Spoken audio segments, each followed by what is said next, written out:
Good morning, children. We are in Chiang Mai in the Rich Garden Hotel. This was the place, we have some history here. When I first came to Thailand last year in November, we found the little restaurant here. It's kind of a little hidden oasis inside the city of Chiang Mai, inside the old city, inside the moat, the thing I talk about all the time.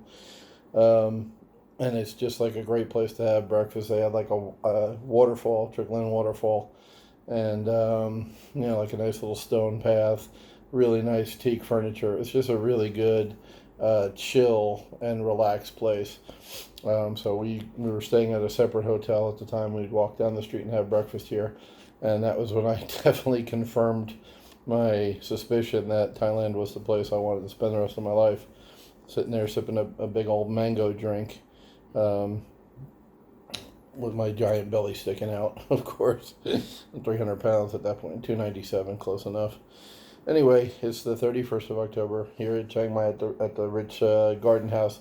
Now, the deck where we sat for the restaurant, we had breakfast here since we're staying in the hotel, was not set up like it used to be. They were closed for about 4 months due to COVID. COVID's really fucked a lot of lives up. Not a good thing. At some point, I hope somebody's found accountable for that because I really don't believe it was an act of nature, but that's another story for another day. But we did have breakfast out on the deck. Tomorrow, I'll bring my phone and the book, and I'll do the morning thing from the deck. Once again, it's not as pretty as it was last November, pre-COVID, but still a nice place. So the 31st, wise men say, Fat Elvis. I'm Fat Elvis, not Skinny Elvis. Wise persons are those who think twice before speaking once. Perhaps the greatest quality in a leader and the most valuable skill in building relationships is the ability to think before you speak. If you have a tendency to speak hastily in anger and regret your actions at leisure, the childhood admonition to count to 10 before speaking, I never heard that, I don't know about you, will serve you well. When you pause, if only for a moment, to consider the consequences, you may think better of what you are about to say. And if you must speak strongly, it's a good idea to sugarcoat the words, just in case you have to eat them later. Ooh, I see what he did there. Wow, okay. Um, so I can't endorse this or go too much into this because I always speak from personal experience. And this is definitely not me. If you were to sum up my life in a paragraph, it's pretty much the opposite of what he's talking about.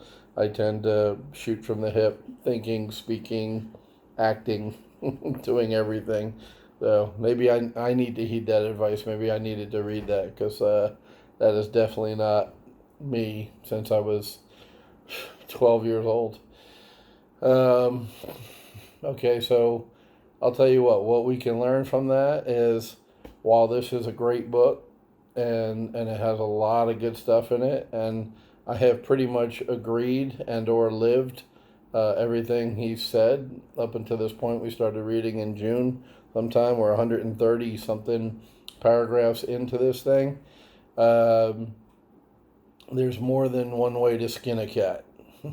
How about that? So if some of the paragraphs or all the paragraphs in here don't define you or describe you or you can't relate to them, that doesn't mean you can't be successful.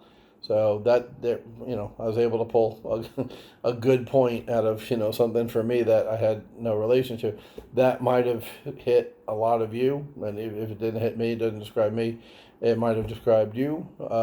Cool. That's affirmation, confirmation. But more importantly, you don't have to be a certain way to achieve success. Success can be reached by many different people, many different ways.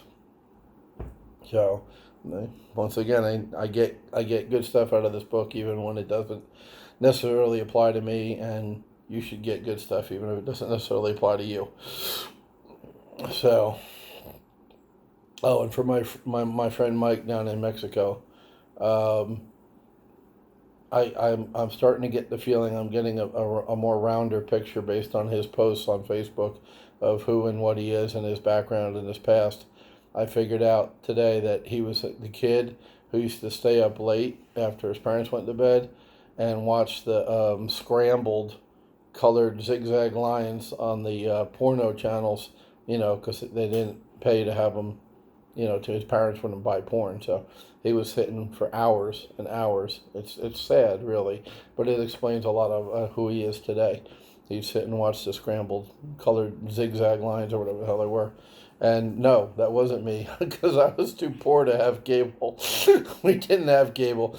We watched black and white ABC, NBC, CBS on a black and white 13-inch TV with rabbit ears where you had to manually change the channel with a knob. That's what I watched. No cable for me. So no, that was not me. That was Mike Smithgell. Because he's got that mind. You can tell the way his mind goes. He grew up watching that, channel. I think.